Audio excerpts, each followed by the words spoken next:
ვაცლავ ჰაველი აღწერდა რა პოსტსაბჭოთა ქვეყნების განვითარების მოდელს, ამბობდა, რომ დემოკრატიის ფასადი ხშირად მალავს მახინჯ სისტემას, რომელშიც ნამდვილი ძალაუფლება სხვაგანაა თავმოყრილი.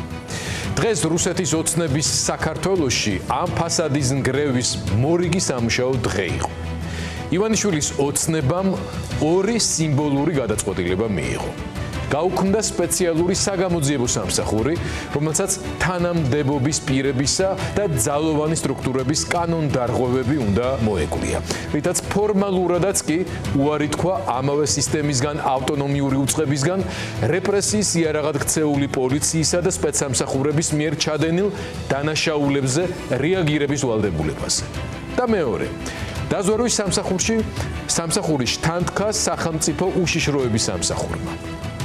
ავტონომიის გარეშე, რაც ამ სამსახურის მუშაობის სპეციფიკის, კონკრეტული ოპერაციების მაღალი კონფიდენციალურობის გარანტიების საჭიროების გარდა, დასავლურ სპეცსამსახურებთან პარტნიორობის ერთ-ერთი მთავარი პირობა იყო.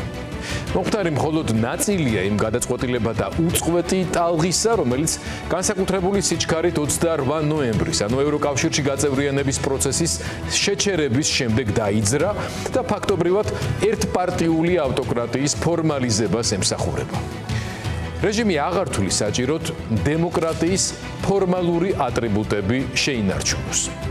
ვიტრინული დემოკრატიის სპექტაკლის ფარდაც დაეშვა. ხელისუფლებას აღარ სჭირდება დასავლეთის თვალში დემოკრატიის იმიტაცია. ის პირდაპირ გვიცხადებს. ინსტიტუტები უნდა ემსახურონ ერთ კაცსა და მის პარტიას და არა სახელმწიფოს. ეს არის ფაზა, როცა ფასადიც კარგავს ფუნქციას. ვიტრინული დემოკრატიის ნიღაბი არათუ საჭირო აღარ არის, დადგა მომენტი, როცა ჟიჟექს რომ დავესესხოთ, ნიღაბი მხოლოდ რეალობას არ ფარავს. ნიღაბი თავად არის რეალობა.